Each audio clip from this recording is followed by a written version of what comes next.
Literary movement के, poetic movements के 3 parts करे हैं, जिसमें लास्ट मैंने आपको 40th नंबर पे करवाया था स्टैंडिनिज्म।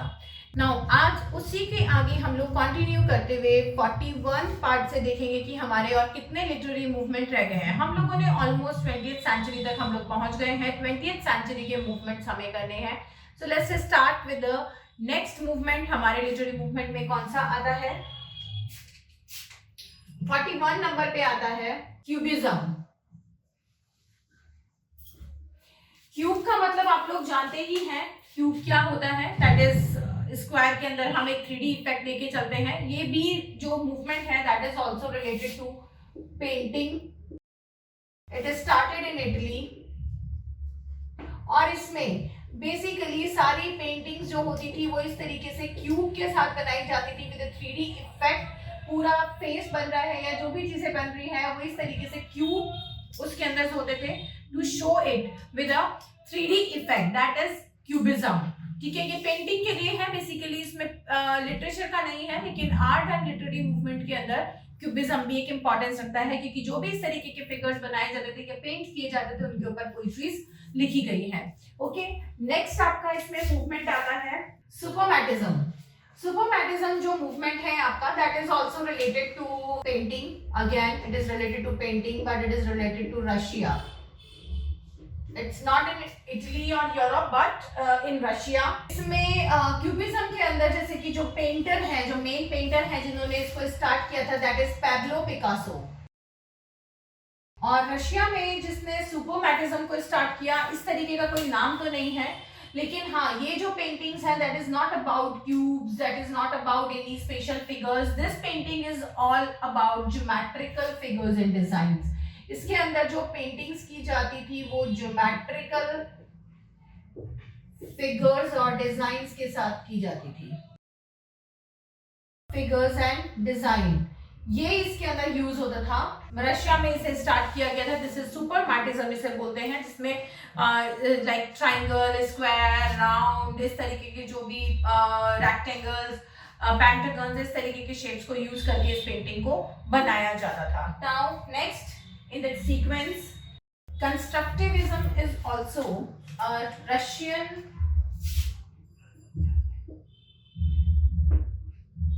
movement which was started by Alexander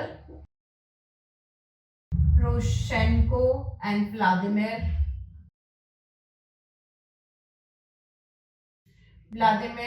Tatlin. These are the two people who started this constructivism, and this is about construction, industrial revolution and the urban life, social life during that period.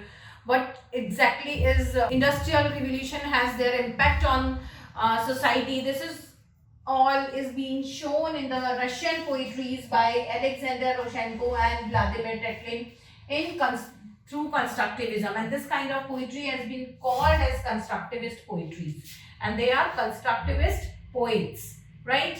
So this was a Russian movement which was followed in the whole Europe later on. Next is Vorticism.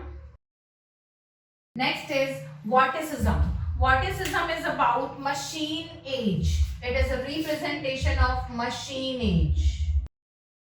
Machine age, futuristic approach. It's all about tools and machinery, and all such kind of poetry is also being shown with a figure or something made out of the machine and tools, the garbage of machine and tools. जैसे आप लोग देखते हैं screw होता है, screw driver होता है, उसके साथ बहुत सारे आपने बैक साइड ऑफ घड़ी का देखा होगा, वॉच का जब हम बैक साइड देखते हैं तो उसमें काफी सारे ऐसे राउंड राउंड से फिगर्स होते हैं जिनको कि अटैच करा जाता है। इस तरीके के व्हील्स टाइप होते हैं, व्हील्स को एक स्क्रू से हम लोग अटैच करते हैं, है ना। तो वो जो स्क्रू ड्राइवर्स टाइप की चीजें हैं, व्हील्स टाइप की चीजें हैं जो कि मशीन के अंदर हम देखते हैं, रोलर्स होते हैं, उन सब चीजों की छोटे छोटे चीजें जो ये गैजेट्स होते हैं, इन सबको मिला के एक पेंटिंग बनाना, उस इन चीजों के बारे में अपनी पोइट्री में डिस्क्राइब करना इज वॉटिसिज्म।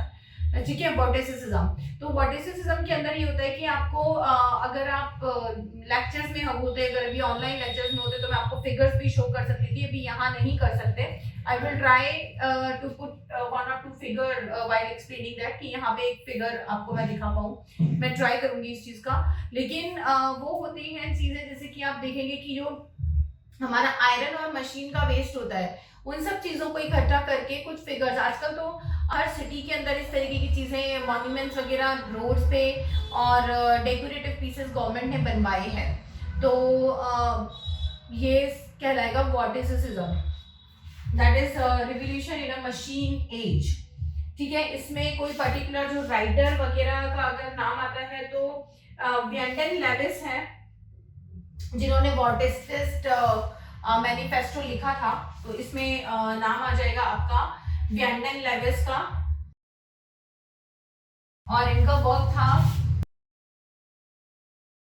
वॉटिसिस्ट मैनिफेस्टो, जिसके अंदर इन्होंने वॉटिसिज्म, पोइट्री एंड पेंटिंग्स की बात की थी, इस तरीके के लिटरेरी मूवमेंट की बात करी थी, एक अप्रोच की बात करी थी toward the upcoming machine as.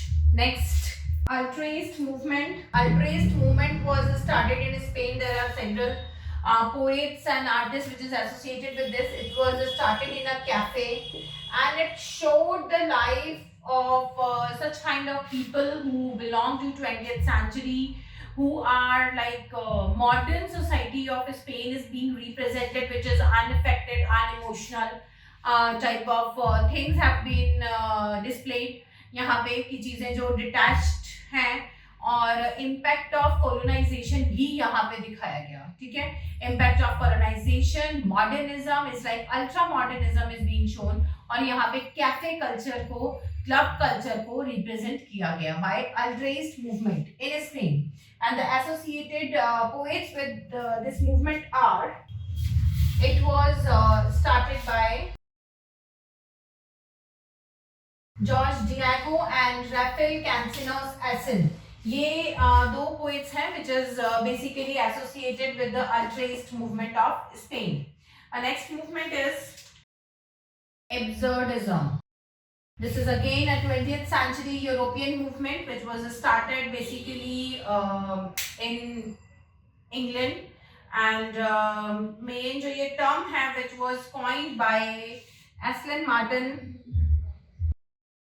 This term was coined by Aslan Martin, and it was introduced basically with the German writers and poets, and main credit used to go with the German poets and writers. Especially this movement is associated with the playwrights. This is with the drama.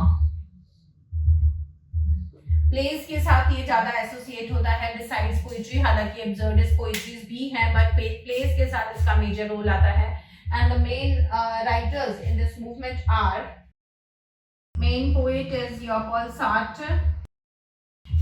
Sartre, Samuel Beckett, Samuel Beckett and Albert Camus। ये इसमें तीन major writers आते हैं, और Martin एस्लिन is the one who has coined the term, and it is mainly it is started in Germany. Germany के अंदर they all were fighting with the theme of existentialism. It comes with the theme of existentialism and meaninglessness of life. This is the main theme of this absurdist movement, started in that. Out of all these movement which I have told you in the this is six movement. 46 is this. Six movement I have told you till now, and out of these six movement, absurdism is the most important one. बाकी सब हैं जो कि art and painting से भी related है, लेकिन absurdism is the one which is totally related with the literature, especially in form of poetry and drama, but drama in the most way. And हमें पता है कि यहाँ पे अगर हम ड्रामा की बात करते हैं तो मोस्ट एब्सर्डिस्ट ड्रामा जो यहाँ पर आएगा, that is of again we all know that is waiting for Godot, वो सबसे इम्पोर्टेंट ड्रामा आ जाएगा यहाँ पे। So वो है which really exists with, which really associate with this तो एब्सर्डिज्म के साथ जो सबसे ज्यादा मेन इंपॉर्टेंट ड्रामा एसोसिएट करता है that is waiting for Godot. और अगर हम एल्बर्ट कामू की बात माने तो इसी का जो फिलॉसफी है पूरी that is myth of Sisyphus, वो एल्बर्ट कामू का है which is totally related with the existentialism and absurdism. तो ये तीनों चारों राइटर जिनके नाम यहाँ पे लिखे गए हैं वो somehow and somewhere is most important writers related to absurdism. ये 6 के 6 मूवमेंट जो मैंने आपको कराए हैं उसमें absurdism is the most important one. ठीक है, let me rub it and then I will go with the other movement. अभी अप्रोक्सीमेटली आप ये मान के चलिए कि आपके 10 से 12 मूवमेंट और हैं, तभी ये लिटरेरी मूवमेंट आपके फिनिश होंगे। Now next movement, Black Mountain Poets. This is an African movement. 47. Now, next is your Black Movement Mountain Poets. This is a post-modern American writers, poets. These are post-modern American poets. It's a group of American poets which have started writing about postmodernist approach in America and about colonial effect itself. So the name of the writers are, इनका जो main forte रहेगा that is about postmodernist topic and developed their own skills of writing. Prosy poems इन्होंने यहाँ पे start की थी और इसमें जो राइटर्स आएंगे that is Fielding, Duncan, Robert Dawson and Charles Olson. ये राइटर्स हैं अमेरिकन पोएट्स जिन्होंने अपने स्टाइल की पोइट्री स्टार्ट की थी, पोस्ट मॉडर्निस्ट टॉपिक्स को उठाया था and they started writing the prosy poetry. Prose के अंदर इन्होंने पोइट्री लिखनी स्टार्ट की थी। Your next movement is projectivist poets. Projectivist poets basically ये यूरोपियन ग्रुप ऑफ पोइट्स ही है। Now your next group is projectivist poet. Projectivist poet भी आपका American African group of poets ही है। इसमें मेनली अमेरिकन पोइट्स हैं और जो मेन फिगर इसमें सामने आएंगे दैट इज चार्ल्स ऑल्सन जो कि यहाँ ब्लैक माउंटेन के हैं। इन्होंने ये पोइटिक फीचर स्टार्ट किया था। They have started writing their own type of poetry. It's like they have shot down the spellings, they have cut short the spellings. Like आप लोग जो भी व्हाट्सएप वगैरह में यूज करते हैं उस तरीके की स्पेलिंग्स यहाँ पे यूज होने लगी थी। Like if you are writing time it's TYM, if you are writing your it's YR, it's R then only R, if it is something like this UR YR, इस तरीके की छोटी कट करके उसके अंदर से वॉवल्स को डिलीट करके इन्होंने स्पेलिंग्स निकालने शुरू किए थे। That is called projectivist poets. तो इसमें चार्ल्स ऑल्सन ने स्टार्ट किया था विद एंड जिसका मेन फीचर आएगा that is special script for poetry.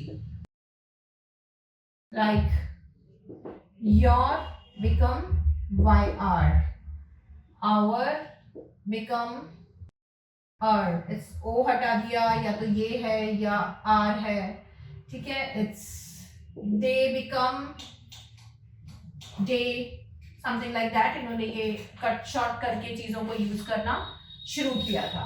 Now next group Harlem renaissance. ये भी अमेरिका के अंदर हार्लेम में ये फीचर स्टार्ट हुआ था, ये पोएटिक मूवमेंट स्टार्ट हुआ था and this is totally an African movement जिसके अंदर एफ्रो अमेरिकन जो थे उन्होंने अपनी लिबर्टी के लिए ये मूवमेंट किया था for the publication of their work. ठीक है, ये एफ्रो अमेरिकन पोएट्स थे जिन्होंने ये स्टार्ट किया था and along with that Afro American के अंदर ये भी चीज थी कि इसमें इन्होंने अपने खुद के पब्लिकेशन हाउसेस स्टार्ट कर दिए थे। इसमें एक बहुत लंबी लिस्ट है पोइट्स की, जैसे जोरा नील हडसन है, इसके अंदर W.E.B. Du Bois है, लैंगस्टन ह्यूजेस हैं, चार्ल्स मैके है। इसमें काफी लंबी लिस्ट है और ये 4-5 जो मैंने आपको बताया है ये मोस्ट प्रोमिनेंट राइटर्स हैं जो इसके अंदर आएंगे।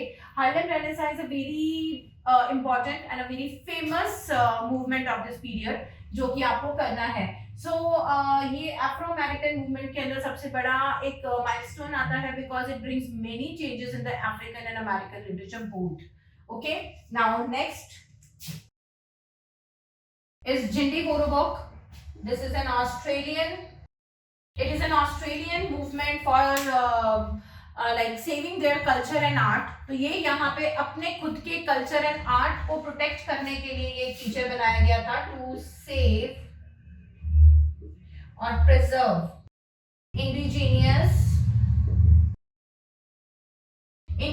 Culture and art. ये मूवमेंट यहाँ के indigenous poets and white poets ने मिलकर कराया था, जिसके अंदर पैट्रिक वाइट भी थे और काफी सारे ऐसे ऑस्ट्रेलियन राइटर्स एंड पोइट्स भी इसका पार्ट है, एक्टिविस्ट हैं, सोशल एक्टिविस्ट हैं जो इसमें आते हैं. They are just started this movement to save indigenous aboriginal Australian art and culture. उसे बचाने के लिए इन्होंने ये मूवमेंट स्टार्ट किया. This is your 50 movements which I have done today, and in my next video I will do the another 10 to complete this portion, and then we will start with some other portion of the lecture. And this is how we are taking our like the whole syllabus we are covering somehow and somewhere for the UGC NET, for your CUET MA entrance, like CUET for the BA and bachelor courses. These videos are not much valuable, but for any examination in literature, like either it is DSSB or something else, it will be useful to you. So do subscribe the channel, be regular to the YouTube channel, and stay tuned to get more and more knowledge with the Gurukulam Academy. Bye bye, see you, take care.